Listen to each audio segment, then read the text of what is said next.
Ora, o livro de hoje, que vou iniciar hoje, chama-se O Príncipezinho, do autor Antoine de Saint-Exupéry e traduzido para português por Joana Moraes Varela. Espero que gostem e vamos começar. Introdução. Para Leon Worth. Os meninos que me perdoem por dedicar este livro a uma pessoa grande. Mas tenho uma desculpa de peso. Essa pessoa grande é o melhor amigo que eu tenho no mundo inteiro. E tenho outra desculpa. Essa pessoa grande é capaz de perceber tudo, mesmo os livros para crianças. E tenho outra desculpa, a terceira. Essa pessoa grande mora em França e em França passa fome e passa frio. Bem precisa de ser consolada, mas se todas estas desculpas não chegarem, então gostava de dedicar este livro à criança que essa pessoa grande já foi. Porque todas as pessoas grandes já foram crianças. Há poucas que se lembrem disso. Portanto, a minha dedicatória vai passar a ser assim. Para Leon Worth, quando ele era pequeno. E assim começa a história. Uma vez tinha eu 6 anos. Vi uma imagem magnífica num livro sobre a Floresta Virgem chamado Histórias Vívidas. Era uma jiboia a engolir uma fera. Copiei o desenho para vocês poderem ver como era. O livro explicava: as jiboias engolem as presas inteirinhas, sem as mastigar. Depois nem sequer se podem mexer e ficam a dormir durante os 6 meses que a digestão demora. Então pensei e tornei a pensar nas aventuras da selva.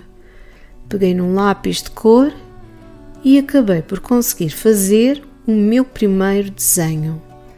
O meu desenho número 1 era assim. Fui mostrar a minha obra-prima às pessoas grandes e perguntei-lhes se o meu desenho lhes metia medo. As pessoas grandes responderam: como é que um chapéu pode meter medo? O meu desenho não era um chapéu. O meu desenho era uma jiboia a digerir um elefante. Para as pessoas grandes conseguirem perceber, porque as pessoas grandes estão sempre a precisar de explicações, fui desenhar a parte de dentro da jiboia. O meu desenho número 2 ficou assim. As pessoas grandes disseram que era melhor eu deixar-me de jiboias abertas e jiboias fechadas e dedicar-me antes à geografia, à história, à matemática e à gramática. Foi assim que aos 6 anos me vi forçado a desistir de uma magnífica carreira de pintor. Os sucessivos insucessos do meu desenho número 1 e do meu desenho número 2 fizeram-me desanimar. As pessoas grandes nunca percebem nada sozinhas e uma criança acaba por se cansar de ter de estar sempre a explicar-lhes tudo. Portanto, tive de escolher outra profissão. Fui para aviador. Um bocadinho aqui, um bocadinho ali, já voei por quase todo o mundo. E claro que a geografia me serviu de muito. Por exemplo, era capaz de distinguir logo à primeira vista a China do Arizona. É muito útil, sobretudo quando andamos perdidos de noite. Evidentemente que pela vida fora tive uma data de contactos com uma data de gente importante. Vivi muito tempo no mundo das pessoas grandes. Vi-as de bem perto. Não fiquei com muito melhor opinião delas. Quando encontrava uma que me parecia um pouquinho mais lúcida, fazia-lhe a experiência do meu desenho número 1, que ainda hoje conservo. Queria apurar se ela era mesmo capaz de perceber alguma coisa. Mas, invariavelmente, todas respondiam: é um chapéu. Então não me punha a falar de jiboias, de florestas virgens ou de estrelas. Punha-me ao seu nível. Falava de bridge, de golfe, de política e de gravatas. E a pessoa grande lá ficava toda contente por ter conhecido um homem com tanto juízo. Foi assim que vivi sempre sozinho, sem ter ninguém com quem falar, mas falar a sério, até ao dia em que há 6 anos tive uma avaria em pleno deserto do Saara. O motor tinha qualquer coisa partida e, como eu não levava nem mecânico nem passageiros, preparei-me para tentar consertar o avião com as minhas próprias mãos. Era uma questão de vida ou de morte. A água para beber mal chegava para 8 dias. Na primeira noite, deitei-me em cima da areia e adormeci a 1001 milhas de qualquer lugar habitado, bem mais isolado do que um náufrago agarrado a uma jangada no meio do mar. Imaginam, portanto, qual não foi a minha surpresa quando, ao romper do dia, fui acordado por uma voz muito fininha a pedir: "Por favor, desenha-me uma ovelha." "O quê?" "Desenha-me uma ovelha." Levantei-me de um salto, como se tivesse sido atingido por um raio. Esfreguei os olhos, voltei a olhar e vi um menino perfeitamente espantoso a olhar para mim com um ar muito sério. Aqui ao lado está o melhor retrato que mais tarde consegui fazer dele. Mas claro que o meu desenho é muito menos encantador do que o modelo. A culpa não é minha. As pessoas grandes obrigaram-me a desistir da minha carreira de pintor aos 6 anos e eu não sabia desenhar nada, a não ser jiboias fechadas e jiboias abertas. Tinha os olhos completamente esbugalhados de espanto. Não se esqueçam de que eu estava a mais de 1001 milhas de qualquer sítio habitado. Mas o meu rapazinho não parecia nem perdido, nem morto de cansaço, nem morto de medo. Não apresentava quaisquer sinais de ser uma criança perdida no meio do deserto, em 1001 milhas de qualquer sítio habitado. Por fim, quando fui capaz de falar, perguntei-lhe: "Mas o que é que andas por aqui a fazer?" E ele voltou a repetir, muito de mansinho, como se tratasse de uma coisa muito séria: "Por favor, desenha-me uma ovelha."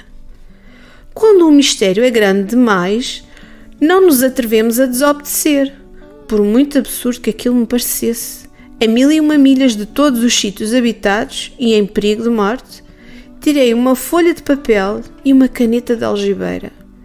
Mas lembrei-me que só tinha estudado geografia, história, matemática e gramática, e com um ar não muito satisfeito, disse ao menino que não sabia desenhar. Respondeu-me: "Não faz mal, desenha-me uma ovelha." Como eu nunca tinha desenhado uma ovelha, fiz-lhe um dos 2 únicos desenhos que sabia fazer, o da jiboia fechada, e fiquei boquiaberto quando ouvi o menino a dizer: Não quero um elefante dentro de uma jiboia para nada. As jiboias são perigosas demais e os elefantes ocupam espaço demais. O meu sítio é muito pequenino. Preciso é de uma ovelha. Desenha-me uma ovelha." E eu desenhei. Depois de examinar o meu desenho com muita atenção, o menino exclamou: "Não, assim não. Esta já está muito doente. Arranja." E eu obedeci. O meu amigo sorriu gentilmente, com indulgência. "Vê lá se percebes. Isto não é uma ovelha, é um carneiro. Tem cornos." Fiz o desenho outra vez, mas tal como os anteriores, também foi rejeitado. "Esta é velha demais. Eu quero uma ovelha que viva muito tempo." Então, já sem grande paciência, porque estava com pressa de começar a desmontar o motor, rabisquei este desenho e arrisquei. "Isto é uma caixa. A ovelha que tu queres está lá dentro." Para grande espanto meu, vi que o rosto do meu jovem juiz se iluminava. "Era mesmo assim que eu a queria. Achas que esta ovelha vai precisar de muita erva?" "Porquê?" "Porque o meu sítio é muito pequenino." "Mas chega, com certeza. A ovelha que te dei é muito pequenina." baixou a cabeça para o desenho. Tão pequenina como isso também não. Olha, adormeceu. E foi assim que eu travei conhecimento com o príncipezinho. Demorei muito tempo a perceber de onde é que ele vinha. O príncipezinho, que passava o tempo a fazer perguntas, parecia nunca ouvir as minhas. Foi uma palavra aqui, uma frase ali, que pouco a pouco me foram revelando tudo. Assim, a primeira vez que vi o meu avião, não vou desenhar o meu avião porque é complicado demais para mim, perguntou-me: mas que vem a ser aquela coisa?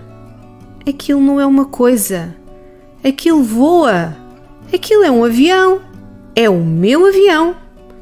E sentia-me todo orgulhoso por lhe revelar que sabia voar, mas ele exclamou: o quê? Tu caíste do céu? Caí, disse eu com a maior modéstia. Ah, que engraçado! E o príncipezinho soltou uma gargalhada muito linda que me irritou imenso. É que eu gosto que as minhas desgraças sejam levadas a sério. Depois acrescentou: então tu também vieste do céu? De que planeta és tu? Entrevendo uma pequena luz que talvez pudesse ajudar a esclarecer o mistério da sua presença, perguntei-lhe de chofre: quer dizer que vieste de outro planeta? Mas ele não me respondeu. Olhava para o avião e abanava a cabeça de mansinho. Também é verdade que montado naquilo não podes ter vindo de muito longe. E ficou calado durante muito tempo, com um ar sonhador. Depois tirou a minha ovelha do bolso e mergulhou na contemplação do seu tesouro. Imaginam com certeza como eu fiquei intrigado com aquela inconfidência sobre os outros planetas. Claro que tentei saber mais coisas. De onde é que vieste, meu rico rapazinho? Onde é esse teu sítio? Para onde queres tu levar a minha ovelha?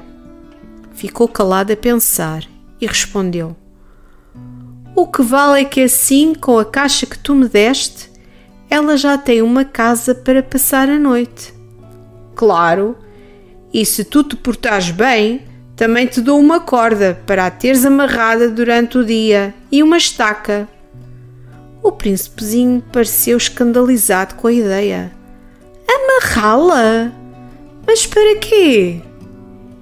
É que se não a amarrares, ela foge e pode perder-se. O meu amigo deu outra gargalhada. Mas para onde queres tu que ela vá? Sei lá, pode ir sempre a direito. O príncipezinho pôs um ar muito sério e disse: não faz mal, o meu sítio é tão pequenino. E talvez com uma ponta de melancolia acrescentou: sempre a direito não se pode ir lá muito longe. Já sabia, portanto, duas coisas, e a segunda, muito importante: o seu planeta de origem era pouco maior do que uma casa. Não era para me admirar por aí além. Eu tinha aprendido que para lá dos planetas grandes, como a Terra, Júpiter, Marte ou Vênus, que até foram batizados com nomes, há centenas e centenas de outros, às vezes tão pequenos que mesmo com um telescópio quase não se vêem. Quando um astrónomo descobre um desses, batiza-o com um número. Chama-lhe, por exemplo, asteroide 3251. Tenho boas razões para pensar que o planeta de onde o príncipezinho vinha era o asteroide B612. Este asteroide foi visto ao telescópio uma única vez, em 1909, por um astrónomo turco. Nessa altura, o cientista apresentou uma grande exposição da sua descoberta a um congresso internacional de astronomia. Mas ninguém o levou a sério, por causa da maneira como estava vestido. As pessoas grandes são assim. Felizmente que, para a boa reputação do asteroide B612, um ditador turco se lembrou de impor ao seu povo, mas impor-lhe sobre pena de morte que passasse a trajar à europeia. O astrónomo voltou a fazer a sua demonstração em 1920, mas agora muito bem posto, e toda a gente a aceitou. Só vos contei isto tudo sobre o asteroide B612 e só vos confiei o seu número por causa das pessoas grandes. As pessoas grandes gostam de números. Quando vocês lhe falam de um amigo novo, as suas perguntas nunca vão ao essencial. Nunca vos perguntam como é a voz dele, de que brincadeiras é que ele gosta mais, ele faz coleção de borboletas, mas que idade é que ele tem, quantos irmãos tem, quanto é que ele pesa, quanto ganha o pai dele. Só assim é que pensam ficar a conhecê-lo. Se vocês disserem às pessoas grandes: hoje vi uma casa muito bonita de tijolos cor-de-rosa com gerânios nas janelas e pombas no telhado, as pessoas grandes não a conseguem imaginar. É preciso dizer-lhes: hoje vi uma casa que custou 20.000 contos. Então já são capazes de exclamar: mas que linda casa! Assim, se lhes disserem: a prova de que o príncipezinho existiu é que ele era encantador, é que ele se ria e queria uma ovelha, querer uma ovelha é a prova de que existe. As pessoas grandes encolhem os ombros e chamam-vos crianças. Mas se lhes disserem: o planeta de onde ele vinha era o asteroide B612, as pessoas grandes ficam logo convencidas e não se põem a fazer mais perguntas. As pessoas grandes são assim. Não vale a pena zangar-nos com elas. As crianças têm de ser muito indulgentes para as pessoas grandes. Mas nós que entendemos a vida, claro que nos estamos bem nas tintas para os números. Eu gostava era de ter começado esta história como um conto de fadas. Assim, era uma vez um príncipezinho que vivia num planeta pouco maior do que ele e precisava de um amigo. Para quem entende a vida, era de certeza um começo bem mais verossímil, porque eu não gostava que este livro fosse lido levianamente. Custa-me tanto lembrar estas coisas. O meu amigo já se foi embora há 6 anos com a sua ovelha. Se o tento descrever, é só para não me esquecer dele. É tão triste esquecermos-nos de um amigo. Nem toda a gente teve um amigo na vida. E depois posso ficar como as pessoas grandes que já não se interessam senão por números. Foi também por isso que comprei uma caixa de tintas e lápis. E custa um bocado começar a desenhar na minha idade. Ainda por cima, quando as 2 únicas tentativas anteriores, a da jiboia fechada e a da jiboia aberta, foram feitas aos 6 anos. Claro que vou tentar fazer retratos o mais parecidos possível, mas não tenho a certeza de conseguir. Tão depressa um desenho me sai parecido como o outro, logo a seguir não se parece nada. Também me engano no tamanho. Nuns, o príncipezinho fica grande demais, noutros, pequeno demais. Também já não sei muito bem qual era a cor do fato dele. O único remédio é ir tentando, é ir por aproximações. Mas vou-me enganar de certeza, em alguns pormenores mais importantes. Mas para isso não há remédio. Vocês é que terão de me perdoar. O meu amigo nunca explicava nada. Talvez pensasse que eu era igual a ele. Infelizmente eu não sei ver ovelhas através de caixas. Talvez esteja um bocado parecido com as pessoas grandes. Devo ter envelhecido. E hoje termino aqui. Aqui fica a leitura de uma primeira parte do livro do Príncipezinho.